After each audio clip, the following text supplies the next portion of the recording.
Hey, everybody. I am so excited for this week's FranFaith podcast. I am here today. Well, first, let me back up a second and just say that in FranFaith, some of the areas that we're focusing on are your fitness, your family, your franchise, your faith, and your finances. And today I have a guest who is going to be covering kind of an interesting area today that covers three of those: your finances, your franchise, and your faith. So we're going to have a lot of fun today. Today I have Misha Hulett on with me, and Misha is a preaching and teaching pastor with a megachurch in the area. And I've gotten to know Misha a little bit, and he's just such a wonderful guy and a wonderful family man. His church has, I think it's 6 to 7 thousand people attending on a weekend, and they've actually built 7 campuses, so they have a huge outreach ministry, and I'm just so proud of what they've done. And so I'm just honored to have Misha here today on our Fran Faith podcast. So thanks, Misha. Thank you for having me, Todd. Yeah. Hey, I part of the inspiration to have you on today, Misha, was you are in the middle of a series on the 7 deadly sins. And when I heard some of these messages, I thought, wow, this is really, we don't want to think about sin or anything like that. I get that. But as I heard your message, I thought, this is really a blessing to my life. And I thought, there are so many of my business friends that could really benefit from this message. And so maybe you could share the message that you just did recently. Yeah, well, thank you for having me, Todd. One thing that's interesting to me is that the 7 deadly sins actually came from the desert fathers that tried to escape the temptations of the world by retreating to the desert. And one of these guys realized while he was there that there were certain, he called them evil thoughts, that persisted even when he removed himself from society. And so he kind of outlined them in what has become what pride, envy, gluttony, greed, lust, wrath, and sloth. That Pope Gregory in the 6th century said these are the 7 cardinal sins, because they're sins that infect our heart. They're more than just actions we do. They're like mindsets and ways that we show up in the world. And so, yeah, we recently talked about greed, and it's just greed for our American culture. It just is ingrained into almost like, what does it mean to be a successful American? And I just think It's really, yeah, it's part of the American dream, yeah, right? yeah, Like it's to pursue greed is more. okay, greed is good. Yeah, if greed is the desire for more, irregardless of need, then yeah, in a lot of ways that's the outline of the American dream. It's just, you can get more here, even if you don't need more. You ought to go after it. And what that's turned into is just a culture where we have a culture of an abundance of possessions. The Wall Street Journal talked about recently, I think the number is $1.2 trillion that they estimate we spend every year on stuff we don't need. Whatever that's, about $14,000 per family of 4 per year on stuff we don't need, and which amounts to 81 pounds of just clothing every year per person that we throw away, that winds up in a landfill somewhere. It's turned into a need for bigger homes. I think in 1950 the average home size in America was a little under 1,000 square feet. Now 2025, it's almost 2,500 square feet. And yet I think the amount of children we're having per family is almost cut in half. And so it's like, we're not filling our homes with more people, we're filling our homes with just more stuff.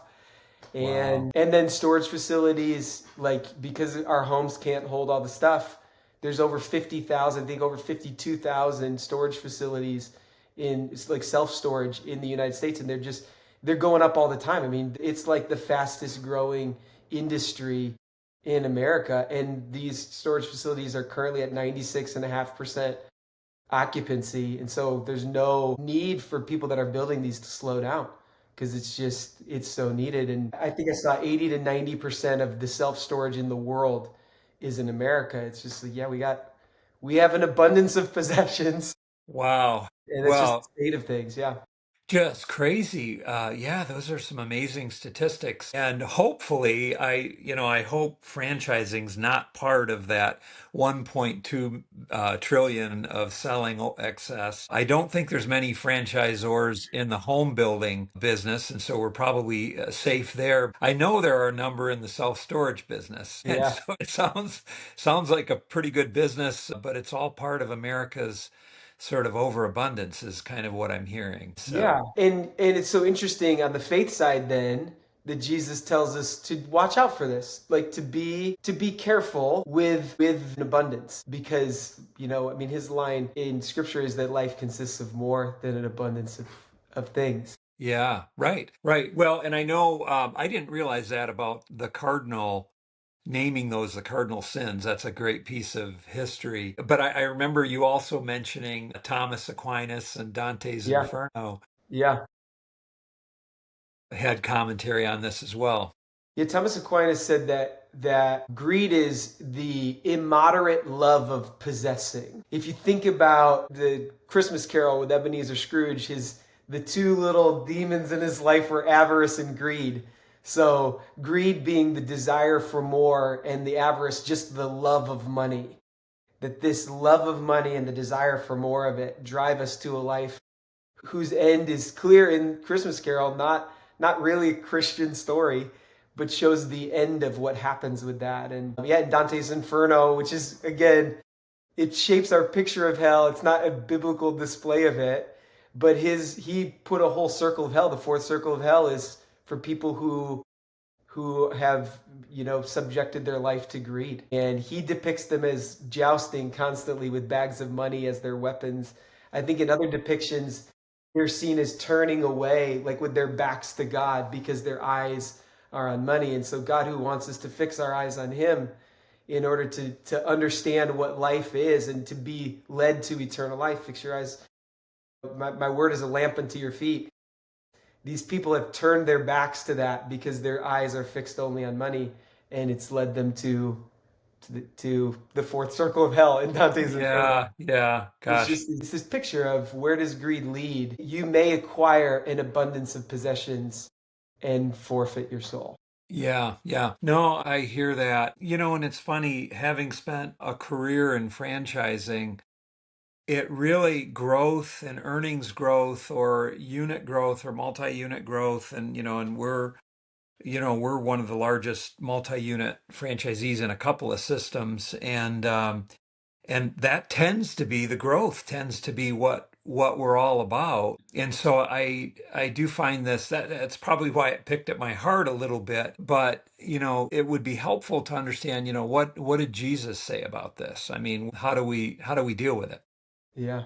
So Luke chapter 12, it's I just am so fascinated with just like the character of Jesus in the Bible and just the way he conducts himself. But he's kind of traveling from town to town. Luke 12's height of his popularity. At the beginning of the chapter, it says many thousands were gathering to hear him teach. And you got all kinds of people in this crowd. People that you just want to rub shoulders with him because he's a popular teacher. Sick people that want to be healed. People that just are just so interested. And in the middle of his teaching on the kingdom of heaven, someone, I don't know if they raised their hand or they just shouted out, interrupted his message with asking Jesus to decide between him and his brother who gets what from their dad's inheritance. And I'm just like, Jesus stops his message. It's fascinating that he's just stops to turn to this man. And he first says, okay, who am I? Like, I'm just the guy. I'm not the arbiter between you. You need a lawyer for that. But then he says, but here's what I can tell you, young man. You need to watch out.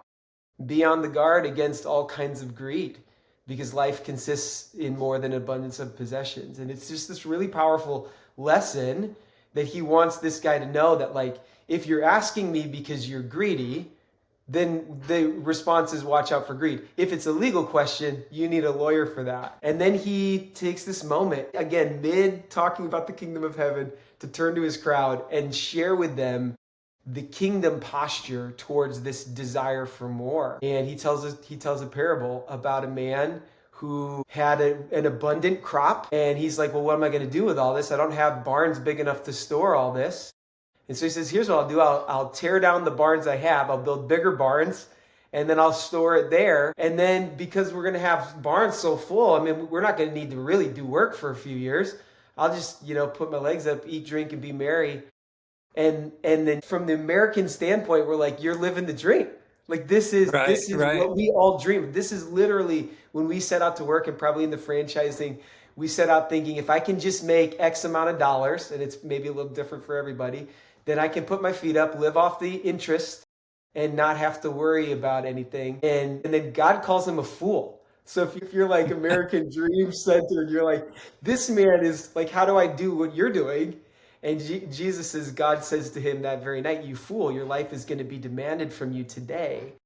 And then who's going to get all that you've stored up? Like you've just had an abundant harvest, and now it's going to go to waste because you put it in barns. And it's as if God was saying, there's a better way to think about this. And then the guy dies. That's the story. And then Jesus, because it's a parable, Jesus then turns to the crowd, and I imagine he looks back at the young man who interrupted his message and says, Yeah, yeah. this is how it will be with whoever stores up things for themselves, but is not rich toward God. And then that's the lesson. This is the kingdom's perspective on greed. It's pretty powerful. Yeah, right, right. So, well, first of all, probably only the Son of God can, take a Oh question that's thrown at him my and gosh. pivot so well with an immediate parable that's He's the so best. poignant. But at the same time, it's like he's looking into our eyes and saying, "All right, well, what are we doing?" And so we fall into that same trap, right? So I don't know. I mean, we understand what Jesus said on it, and it's pretty poignant. It cuts to the heart. But what is the antidote? What's the solution? Because I mean, we're all sort of living with that every day. Yeah. What do we do? Like, for example, if we have growth in franchising and you build another unit and you have more employees, well, if you have an abundance, what could the guy have done? Maybe Mhm. let some of the food out of his Yeah. barns to take care of people, I suppose. But what is the solution? Yeah, that's interesting you say, because even that last line when Jesus says, this is how it will be for whoever stores up things for themselves, but is not rich toward God. Jesus never shames the man for having an abundance. I mean, he got an abundant harvest. He was very successful in his work. He blessed the man with that abundant But harvest, right? it was intended to be a blessing upon the man's life. Yeah, But yeah. what made him a fool in God's eyes was that he didn't factor into his framework of what had happened any of what God's hand was in that. He never thanked God for the weather, which is really important in an abundant harvest. He never thanked God for the soil. He never thanked God for causing the crops to grow. I mean, we know this. If you ever planted a garden, you don't make the tomato plant grow. You plant the seed, you water it, and it just grows. He never thanks God for that process. He never thanks God for the market being friendly for him to be able to sell or have any sort of value in the crop that he was storing up. He's like, this is mine. I did this. This is on me. So I get to reap the benefits. And I think if you understand Jesus's audience, it's an agrarian society. Most of the Jewish people had ancestral ties to the land. Like they would have been able to say, my, great, great, great, great, great grandpa owned this portion of the land. And yet none of them owned any of the land. Most of the land was owned by very few rich, wealthy landowners that then hired these people who had ancestral ties to the land back to work for very little wages, if any. Some of them, they were just subsistence farmers. They got a little piece of the crop.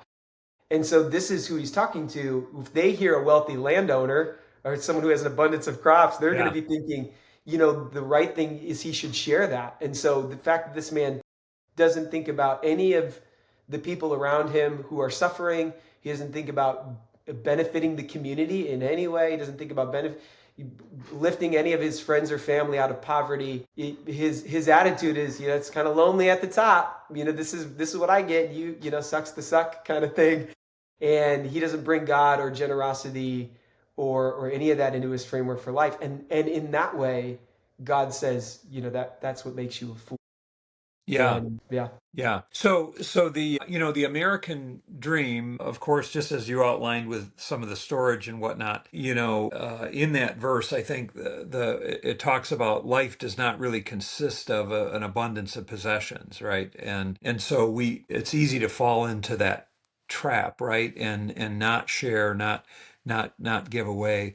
So what are some of the things that we can do? I mean, what can we do to Yeah. be mindful of that? I do think a root of some of that is just a trusting of God.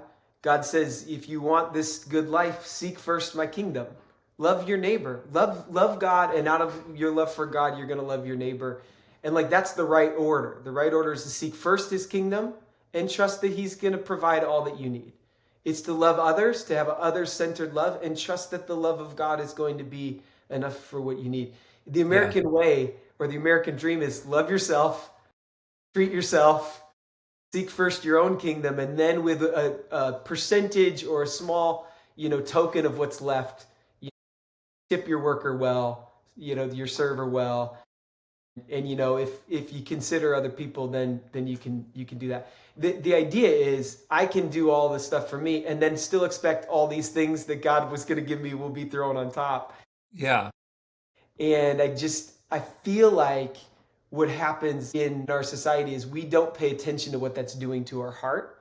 We don't pay attention to what that's doing to our relationship with God. We often don't. I know family is another one of your pieces. We don't often pay attention to what greed is doing to our family, like how that's affecting these other really important relationships in our life. And so I think one big way that we guard, so I think there's two streams. There's how do we guard against, Jesus says, watch out, be on your guard against all kinds of greed. How do we guard against greed entering our life? And if we recognize it's there, how do we get it out? And I think one key way that we guard against it is to just pay attention to what money and possessions are doing to our heart. It's not our instinct. Our instinct is to justify what these things are doing. Oh, it's okay for me to have this. I made X amount of dollars. I can totally justify this purchase or this Right. thing that I don't need. And then we fall in love with the things, and then we build a life around those things. And now all of a sudden our hearts are drawn to the things, and if we haven't paid attention to what they're doing to our heart, then they get our heart. Yeah. Yeah. So in some ways that we justify that as, oh, we're working really hard for more so that we can take care of family or wife or Yeah. kids Yeah. or pay for college and all Yeah. that. When the reality is we probably are into excess, For sure. and we need a heart check. There's a little bit of a contentment issue. Yeah. So it is really point one is kind of it's a heart check, Yeah. Heart check. right? And so yeah, wow, that's powerful. And then what would be next? I mean, what Yeah. So I think the heart check too, one way to check that is when you think about what is the good life? What is the life you dream of and that you long for? Is it a series of possessions? Is it an amount of income? Is it an amount of franchises you have? Is it an amount of experiences that you work your way up to this point where I can just kind of go on vacation wherever? Is that the good life? And if so, what would it look like to have a kingdom vision for your life?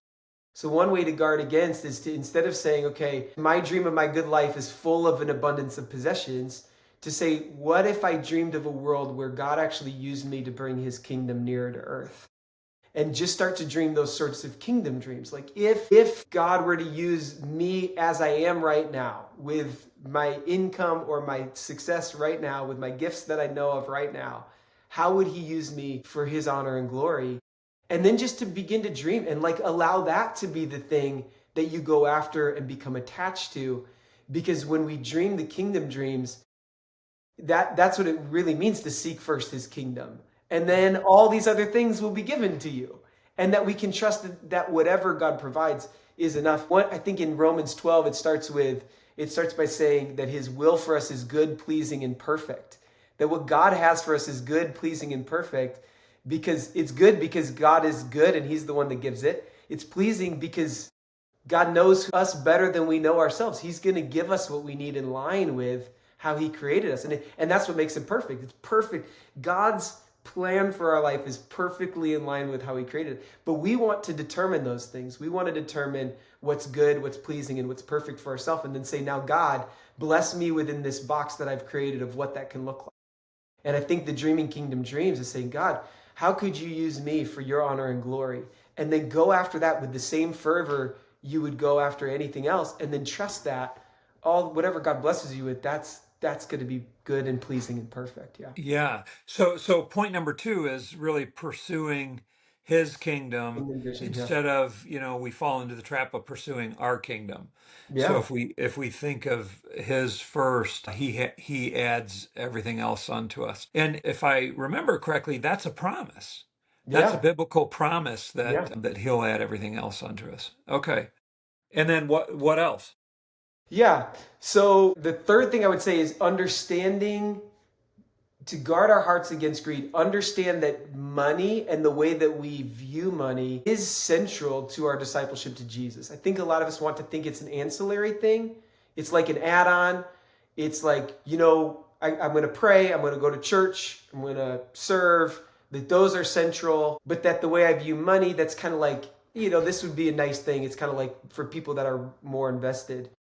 But it's like if we trust that everything we have is from God, then the things he gives us, he gives to us to form us. Everything he gives us is central to our discipleship to him, that he entrusts us so that we can trust him back. In a sense, there's a time when Jesus was teaching and he talked about if you whoever can be trusted with a little can be trusted with much. And if someone trusts you with something little and you show yourself faithful, then they might trust you with more. But if you're not faithful with a little, who would trust you with more? And he ties it in with like, if you can't be faithful with your money, why would God trust you with something that's eternal? There's stuff that's way more important than money. And why would we expect God to entrust us with something like that?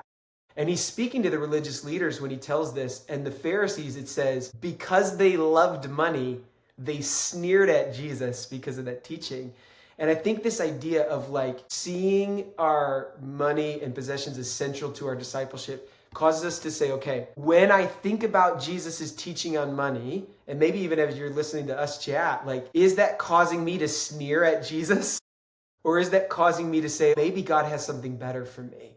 And I think when Jesus teaches, he realizes there's both of those people in the audience. People that hear his teachings on money and are like, you're just trying to get something out of me. And they're the ones that are sneering. And there's others that are saying, I actually trust that God has a better plan for my life. And so I think Christians often are asking, well, how much am I supposed to give? Or how much am I allowed to keep for myself? How much can I spend on a car? How much can my house Yeah. be worth? And before it's sin or before it's greed. And I just think that there's better questions we can ask. Two that I think that are really helpful for me are, if I continue to see money and possessions and treat them the way I'm treating them now over the next 10 to 20 years, what type of person am I going to become? What is going to be true about my character 20 years down the line if I keep treating money like I am now? And I think in the franchise world, if I keep treating my business or my franchise like I am now for the next 10 to 20 years, what sort of character is going to be formed in me? What kind of Yeah. person, and is that person going to look more or less like Jesus? Yeah. And then I think the second question is, if someone didn't know anything about me except my income and my expenses, what I have and what I give, and they just saw the financial exchanges over the last few years, what would they assume about my character? What would they assume about who I am? I think those are better questions at preventing Yeah. greed. Yeah. Yeah. Well, a couple of things strike me. I can remember some times even in franchising where things weren't great. They were a struggle, and I was probably closer to God on my knees praying about the business during the struggle times than maybe during the successful times. And to actually look back on some of those times with both contentment, but then also what a blessing they were. What a blessing that some of the struggles were even given to me, because it was a heart check. And I was able to say, thank you, God, for this. I was able to see new learnings, new lessons out of some of those struggles, that it was a time of blessing. And God was still blessing us in the struggle. Yeah. And I probably didn't view it at that time with a contentment. One other story too. My wife Christy, she drives a 13-year-old SUV, Uh-huh. And every once in a while I'll say, "Gosh, babe, do you want a new car?" And she has a amazing and wonderful response. First, she loves that car. It's serving her needs and it's Uh-huh. just fine.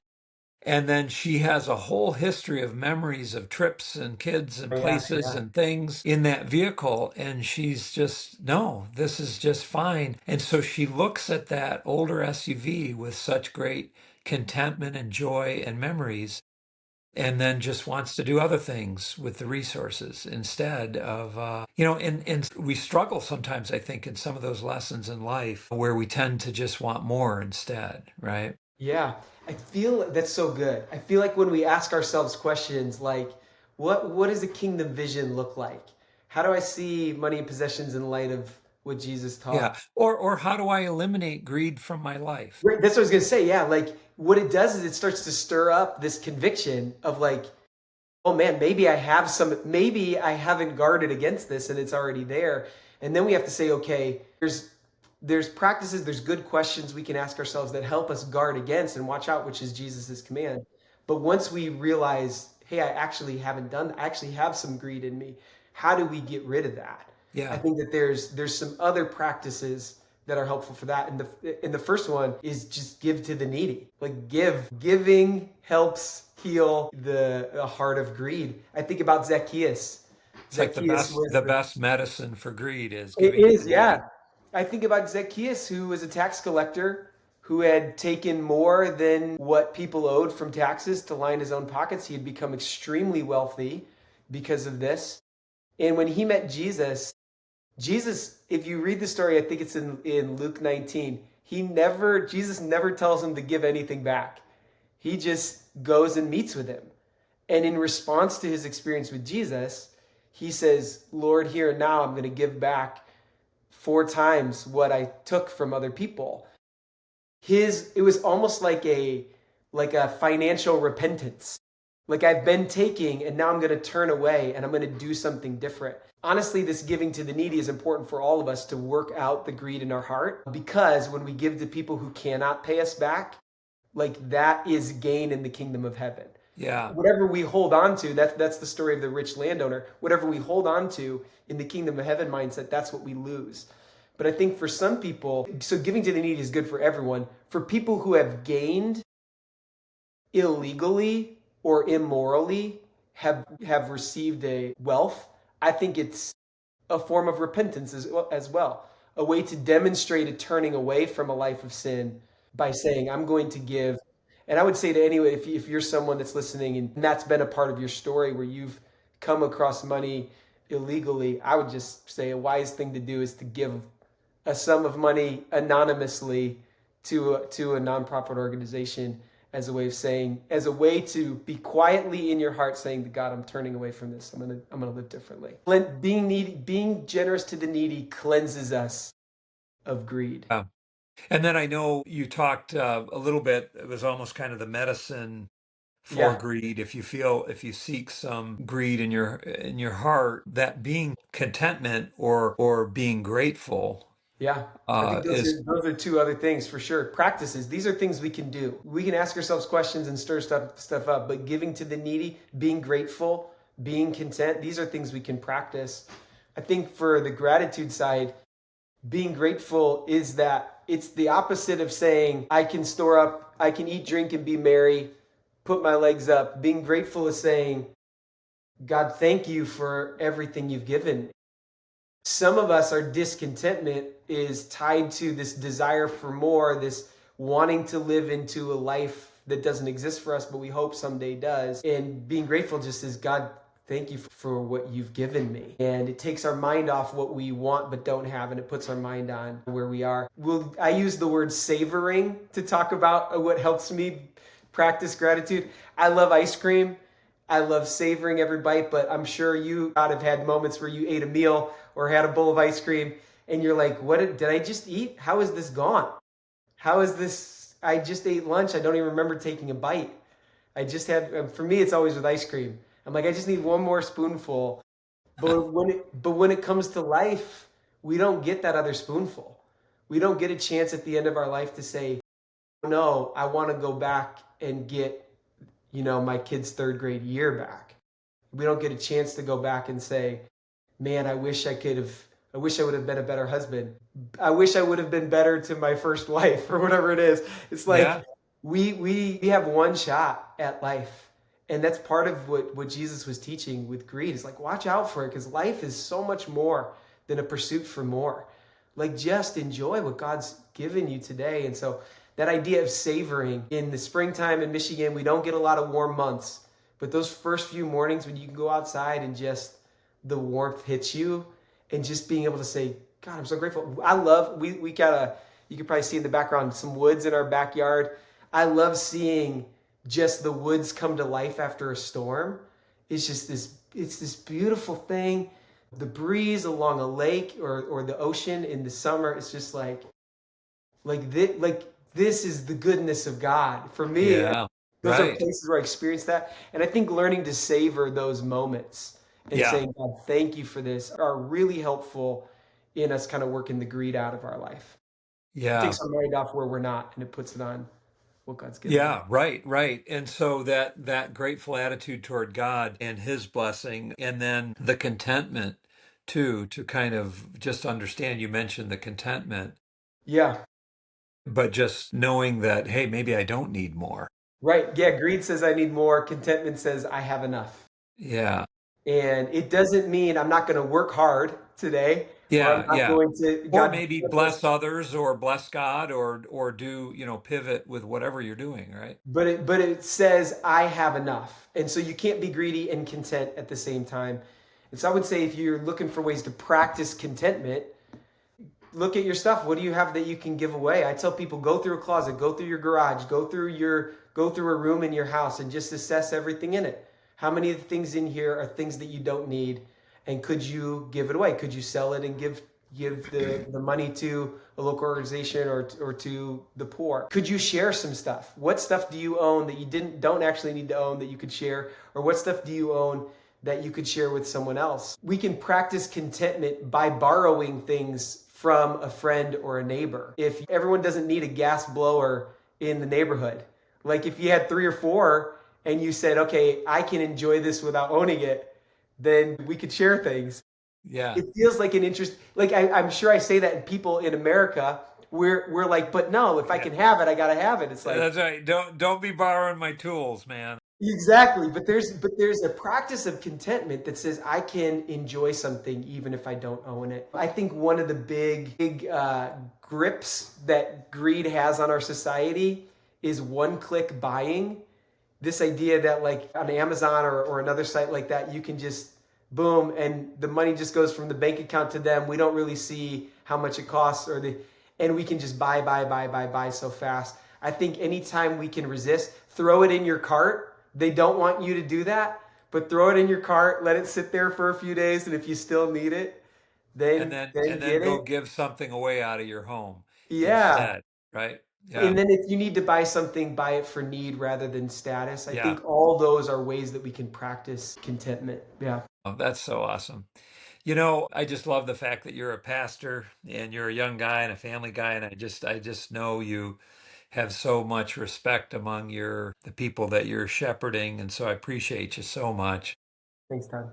And I know you're a great family man, so love your teaching. I thought it would actually be nice to wrap up with a prayer. I know you had a prayer on, and we normally don't end our podcast this way, but I thought if people have learned and have felt their own heart tugging on greed, it'd be great to even wrap up with that prayer. Yeah, when we put this series together, we were like, what's going to be difficult is when we talk about greed or pride or lust or envy and these different 7 deadly sins.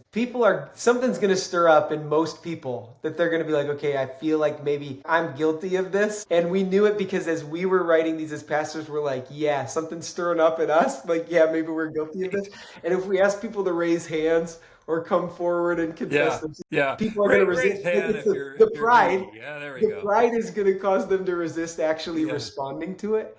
And so yeah. we said, we can give those opportunities, but also let's just share with people like a corporate prayer, something that everyone can pray, so that if you have something that's holding you back from, putting your hand up or coming forward for prayer, you can in your heart still turn that over to God. And so I'll close with the prayer that we shared with our congregation. And if you're watching this and you want to pray this along with me, I encourage you to do so. It goes like this. Lord, reveal to me where there is greed in my heart. If I have a disordered attachment to things, please show me. Forgive me for any greed in my life. Help me to see how to invest in eternity with what you've given me. Amen. All right. Well, Misha, thank you so much for sharing your time today and for joining our podcasts. And I know your love of Jesus will help minister to many in our franchise community. Thank you so much. Thanks, buddy.